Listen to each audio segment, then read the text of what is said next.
오늘 하나님 말씀은 출애굽기 13장 17절부터 22절까지 말씀입니다. 얼마나 정확한 통계인지는 모르겠는데 한국 개신교인 70%가 무당을 찾거나 점을 친 적이 있다고 그럽니다. 믿기 전의 얘기가 아니라 교회 다니는 사람들 얘기입니다. 어느 정치인이 스님과 어울려 다니며 점치러 다니다가 자살한 사건이 지금도 정치자금법으로 대법원 판결을 기다리고 있는데 그 정치인이 장로님입니다. 아무 의식 없이 문화로서의 종교 생활하는 교인이 대다수라면은 개신교 인구 1000만이 무슨 소용입니까? 가장 큰 종교 세력이 개신교니까 정치적인 목적이나 경제적인 이익을 위해서도 딴 종교보다는 교회에 적을 두는 게 이익이기 때문에 교회 다니는 거 아닙니까? 한국에 전래된 모든 외래 종교는 한국의 토착 신앙인 샤머니즘, 무속신앙에 물들었고 가장 늦게 전래된 기독교도 예외가 아닙니다. 그래서 교회 안에서 전통처럼 행해지는 수많은 그런 어떤 일들 가운데 반기독교적인 무속신앙들이 얼마나 많은지 모릅니다. 여러분들이 이것이 과연 무속신앙적인 전통인지 아니면 기독교적인 전통인지 따져볼 수 있는 한 가지 리트머스 시험지가 있습니다. 무속신앙은 인격적인 관계가 필요 없습니다. 그래서 복채만 많이 찔러주면은 소원을 풀어주는 것이 무속신앙입니다. 한국 교회는 그렇다고 치더라도 여러분은 과연 어떻습니까? 그리스도인으로 정체성을 가지고 계십니까? 내 행복과 내 자유가 목적이고 그것을 달성하기 위한 수단으로서 하나님을 믿는다 그러면은 죄송하지만 기독교라는 이름의 무속신앙을 지금 믿고 계시는 겁니다. 과연 하나님과 여러분들은 어떤 인격적인 관계입니까? 정말 하나님의 보호만 받으려고 하시지 않습니까? 아니면은 하나님의 인도하심도 함께 구하십니까? 오늘 출애굽한 이 히브리 공동체를 스데반 집사는 광야 교회라고 이야기합니다. 이 광야 교회인 히브리인들도 하나님이 과연 우리들을 보호할 거냐? 과연 우리와 함께 하느냐? 하는 딜레마에 빠집니다. 그랬을 때 하나님의 응답은 언제나 분명합니다. 그게 바로 구름기둥, 불기둥입니다. 3400년 전에 이스라엘에 나타났던 그 구름기둥, 불기둥이 오늘날 2017년 우리들에게는 어떤 의미가 있습니까? 하나님 말씀 출애굽기 13장 17절부터 22절까지 제가 홀수절, 여러분들 짝수절 교독하시겠습니다. 제가 17절 읽겠습니다. 바로가 백성을 보낸 후에 블레셋 사람의 땅의 길은 가까울지라도 하나님이 그들을 그 길로 인도하지 아니하셨으니 이는 하나님이 말씀하시기를 이 백성이 전쟁을 하게 되면 마음을 돌이켜 애굽으로 돌아갈까 하셨습니다.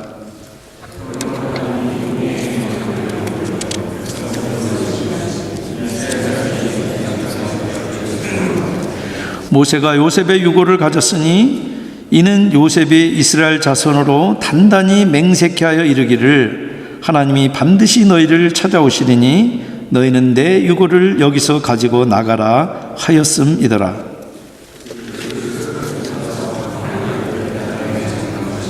여호와께서 그들 앞에 가시며 낮에는 구름 기둥으로 그들의 길을 인도하시고 밤에는 불 기둥으로 그들에게 비추사 낮이나 밤이나 진행하게 하시니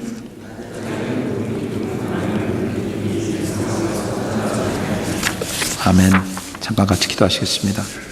성령 하나님, 주님께서 친히 이 말씀 가지고 구도자들의 또 사랑하는 주의 백성들의 귀에 말씀하시고 그들의 심령에 주님께서 친히 역사하여 주시옵소서. 살아나는 역사, 회복되는 역사, 치유되는 역사가 선포되는 하나님 말씀 통해서 이 자리에 강력하게 임하게 주님께서 친히 이 마지막되기만도 못한 것을 주님이 들어 사용해 주시옵소서. 예수님 이름으로 기도합니다. 아멘. 모세가 애굽으로부터 학대당하던 이 히브리인들을 끌고 나일강하고 고센 땅을 떠납니다. 고센이라고 하는 것은 어느 지역의 이름이고 거기에 도시 이름이 숫곳입니다. 숫곳을 떠나서 거기서 가나안으로 가자 그러면은 지중해 연안으로 해가지고 이 북쪽으로 와서 지중해 연안으로 해서 난 길이 있습니다. 그 길을 훗날에는 왕의 대로라고 이야기를 합니다. 그래서 비즈니스 출입할 때나 아니면 전쟁하러 갈 때는 바로 그 왕의 대로가 가나안으로 가는 지름길입니다. 그런데 지금 그 지름길을 갈 수가 없습니다. 블레셋이 떡 버티고 있고 하나님께서 특별히 가나안을 점령하라고 이스라엘 백성들이 허락하셨을 때 허락하신 가나안의 7 부족 가운데 블레셋은 빠져 있습니다. 지금 노약자, 어린이, 가축까지 거느린 이 어중이 떠중이 무리가 출애굽하기 무섭게 무슨 수로 전쟁을 하겠습니까?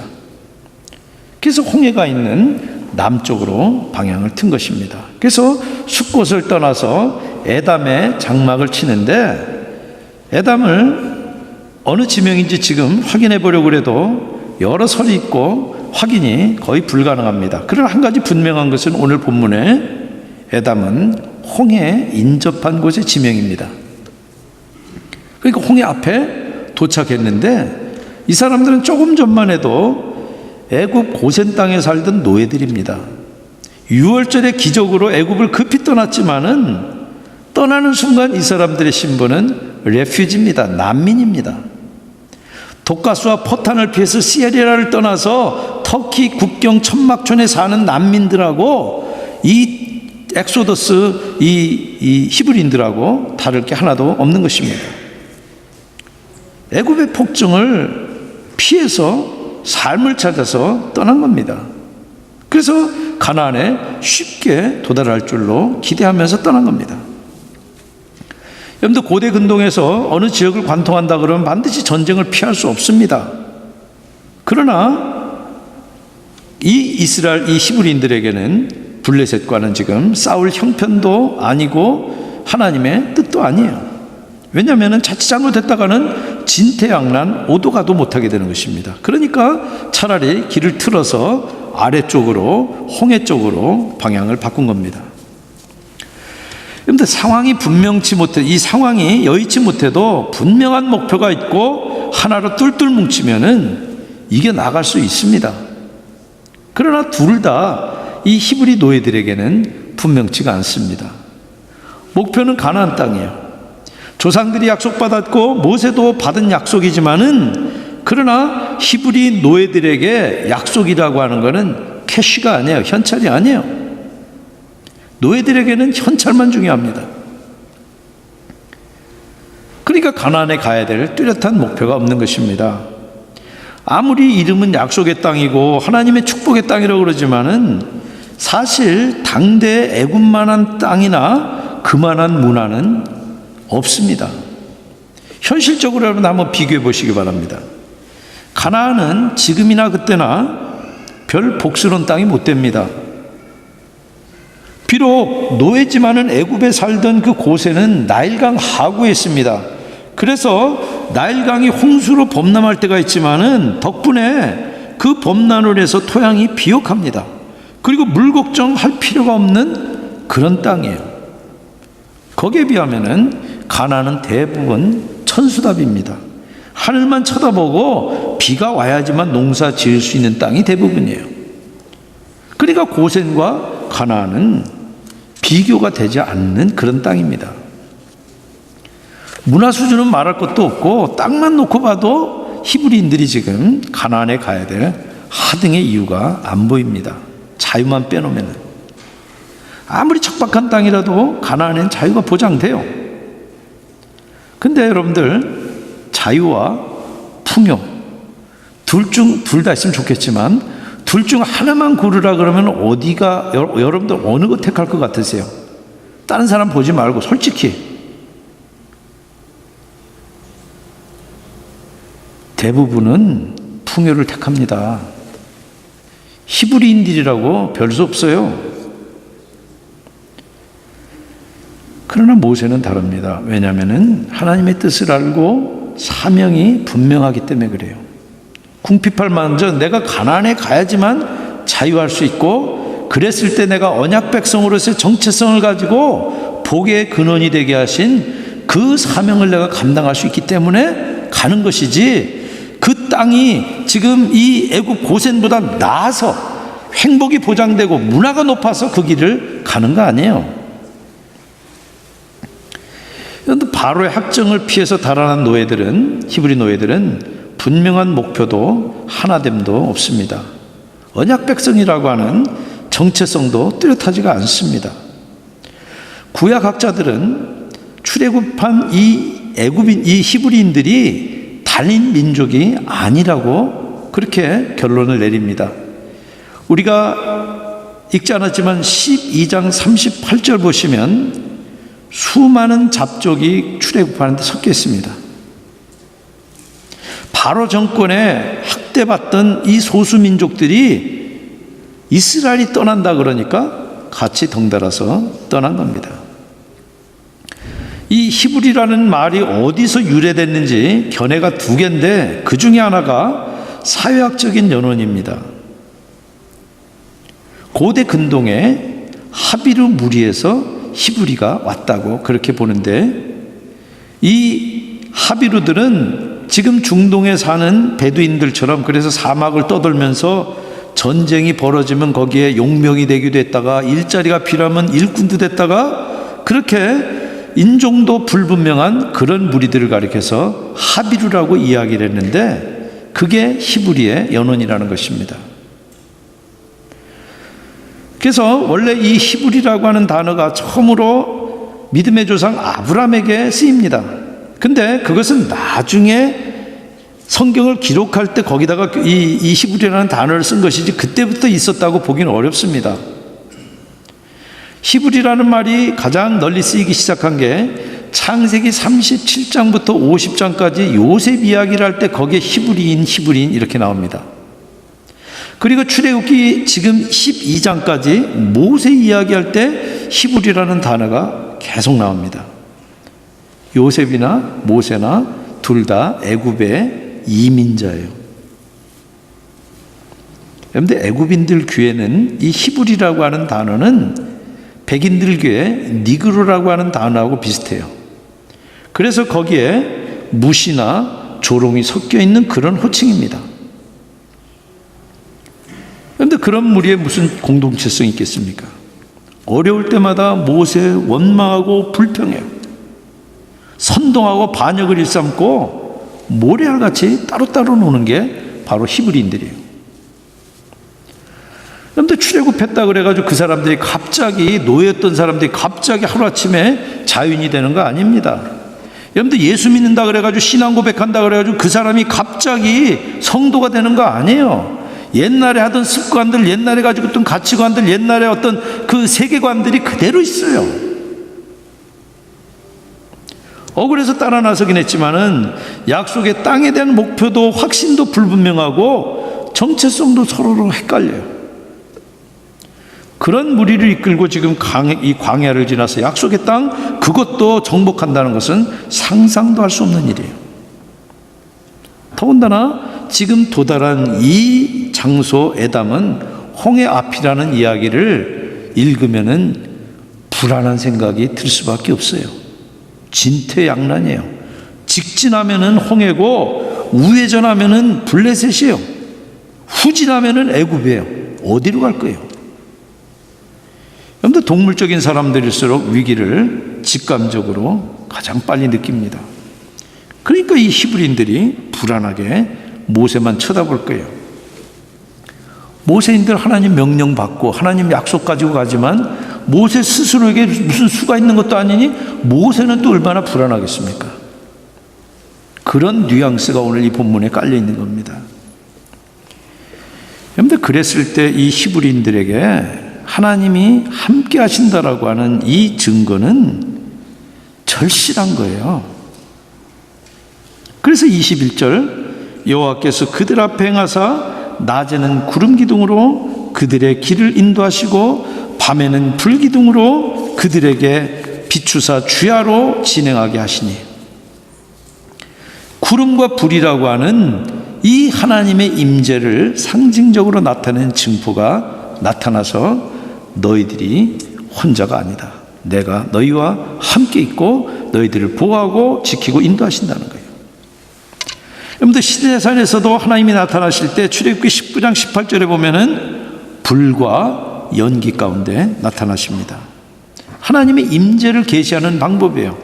물론 천지 만물이 다 하나님이 계시는 것을 알려요. 시인이 이야기하는 것처럼 하늘이 하나님의 영광을 드러내고 궁창이 그 손으로 하신 일을 나타내 보이기 때문에 우리가 정직하게 밤하늘을 바라보고 아이가 자라는 것 바라보고 현미경을 들여다보면은 우리가 하나님이 계시다 고백할 수 있다는 거예요. 그러나 오늘 히브리인들에게는 하나님에게 그것보다 더 분명한 확실한 그런 증거가 필요해요. 그랬을 때 절실한 그들의 그 질문, 하나님이 과연 계시고 과연 우리와 함께 계시느냐, 그 질문에 대한 응답이 바로 구름기둥, 불기둥입니다. 그런데 이 하나님의 임재라는 말의 히브리어가 쉐키나입니다. 그리고 그것은 대개 화산과 같은 모양으로 계속 나타납니다. 구약시대 불과 구름이 섞여 있는 그런 형태예요. 그래서 밤에는 불로 낮에는 구름으로 보이는 겁니다. 그러니까 그거를 어떤 신학자들은 화산 폭발로 이렇게 봅니다. 그래서 오늘 이 장면에 이스라엘 백성들이 본 거는 화산 폭발이고 화산 폭발을 기초로 해가지고 방향을 잡아 나갔다고 이야기하는 겁니다. 만약 그렇게 성경을 해석하면요, 성경 본문 이거는 이해가 되지만 다른 부분에 충돌이 생깁니다.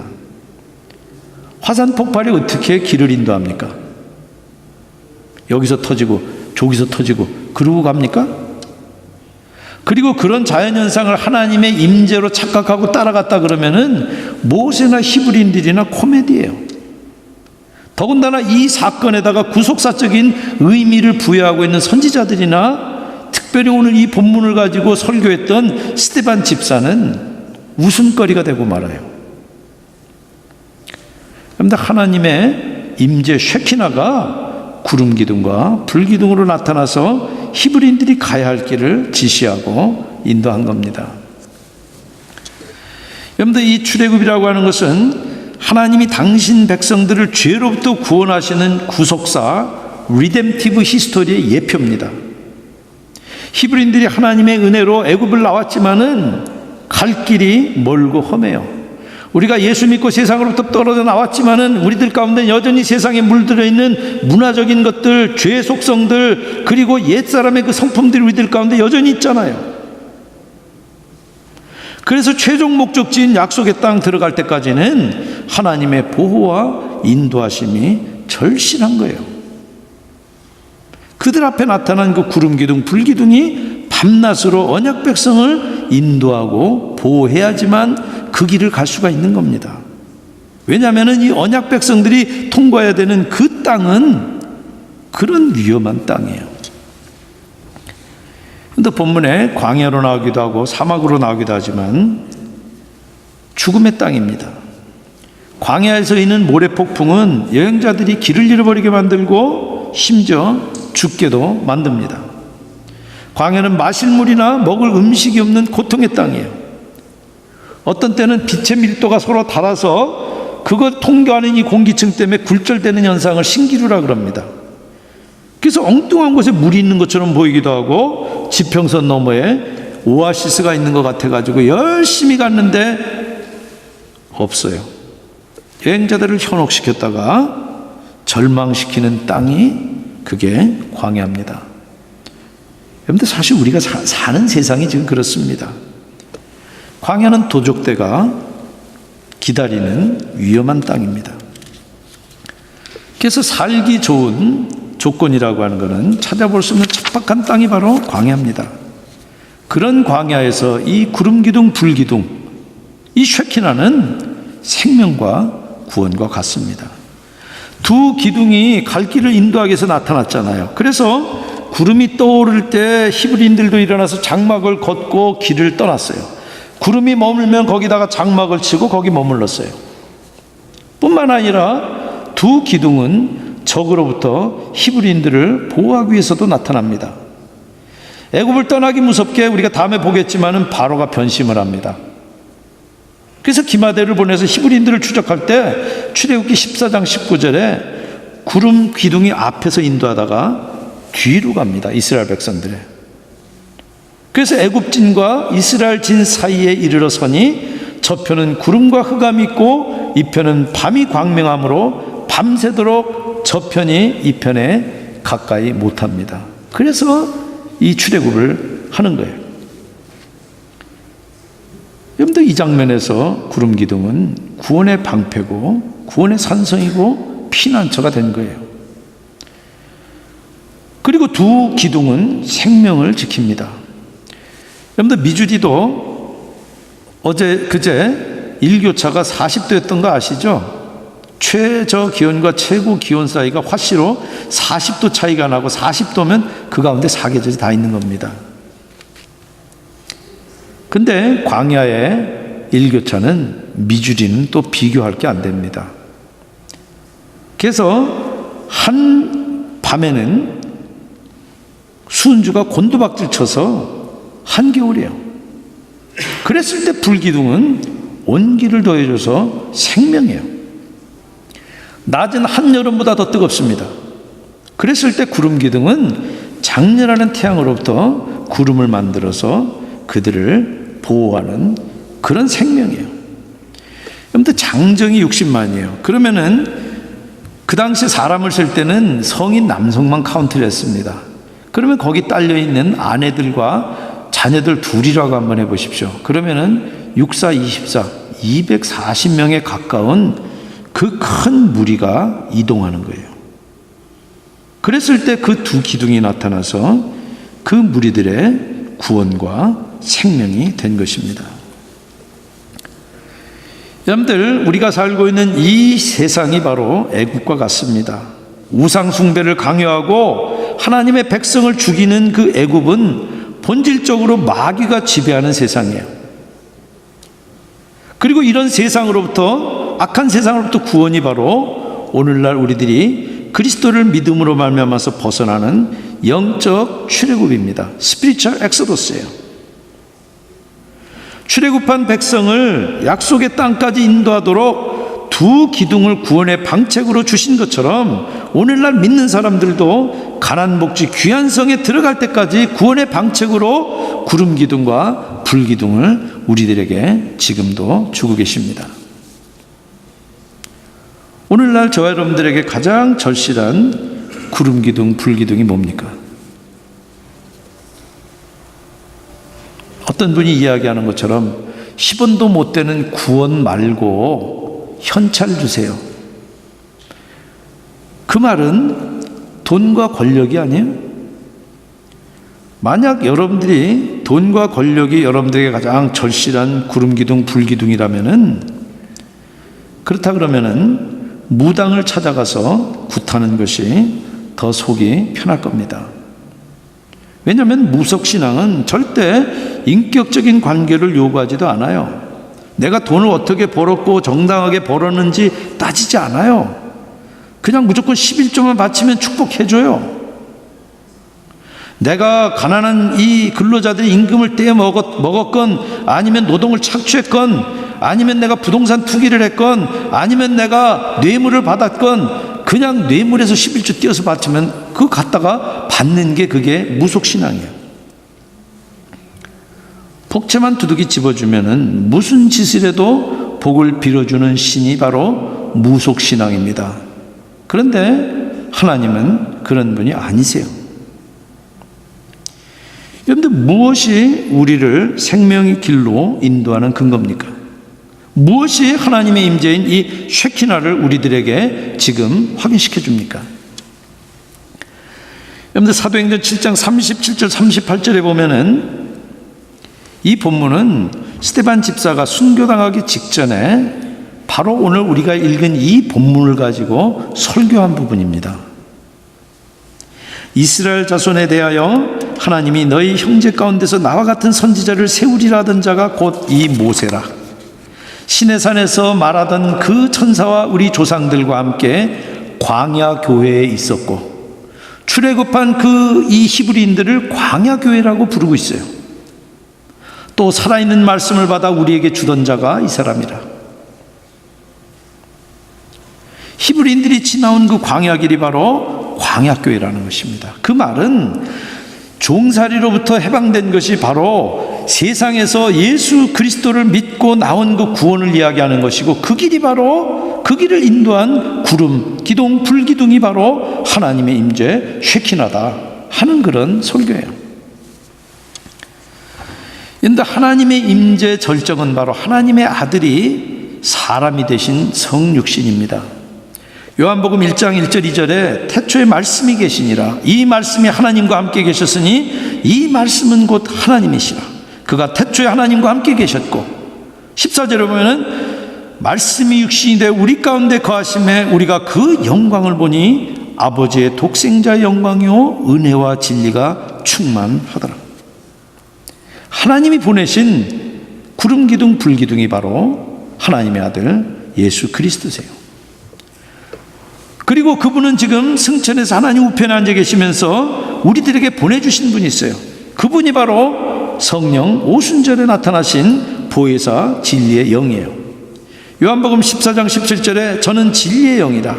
세상은 능히 저를 받지 못하나니 이는 저를 보지도 못하고 알지도 못함이라. 그러나 너희는 저를 아나니 저는 너희와 함께 거하시며 또 너희 속에 계시겠습니다. 그러니까 성부 하나님, 성자 예수님, 성령 하나님께서 당신 백성들을 가난복지 귀한 성에 들어갈 때까지 인도하는 구름기둥, 불기둥이시라는 얘기예요. 그리고 그 삼위 하나님이 계시된 성경, 신약과 구약이 두 기둥입니다. 두 기둥이 오늘 우리 교회와 함께, 여러분들과 함께 지금도 계세요. 그리고 여러분들과 교회를 살리고 보호하고 지금도 인도하고 계세요. 그런데 문제는 언제나 주님이 우리 편인가가 아니에요. 언제나 우리가 주님 편인 거예요. 주님 함께 해주세요, 도와주세요. 그러면서 정작 얼마나 우리가 주님과 함께 합니까? 늘 주님은 우리의 수단이고 자기가 목적이 아닙니까? 정말 아까 우리가 찬양한 것처럼 주님 한 분만으로 나는 만족해. 그것이 우리들의 마음속으로부터 나오는 진정한 우리들의 찬양입니까? 근데 교회도 마찬가지입니다. 세상에서 예수께서 따로 불러낸 공동체가 교회입니다. 그래서 에클레시아라고 하는 이 헬라의 의미가 바로 그겁니다. 당신의 피로 씻어서 거룩하게 하시고 성령을 부어주신 공동체예요. 그러면은 애굽에서 불려나온 그 히브리인들이 구름기둥 불기둥으로 인도받은 것처럼 성삼위 하나님을 가까이 하면서 인도받는 것이 마땅한 거예요. 그랬을 때 이 히브리인들이 광야 유혹과 위협을 넉넉히 이기고 보호받고 충만한 생명을 누렸던 것과 마찬가지로 지금도 세상의 유혹과 위협을 넉넉히 이기고 보호받고 생명을 충만하게 지금도 누리는 것입니다. 그래서 우리들이 항시 던져야 되는 질문은 하나님이 과연 우리와 함께 계시는가? 우리의 기도를 들으시는가가 아니에요. 하나님은 함께 계시고 기도를 분명히 들으세요. 문제는 내가 그 기도 들으시는 그 하나님 편에 서는 거예요. 그리고 정말 내가 하나님의 그 영광 가운데 쉐키나 가운데 내가 지금도 살아가며 하나님의 보호하심 뿐만 아니라 하나님의 인도하심을 함께 받아 나가야 되는 것입니다. 그런 은혜가 우리 제일장로교와 저 여러분들에게 넘치시기를 주님의 이름으로 축원드립니다. 같이 기도하시겠습니다.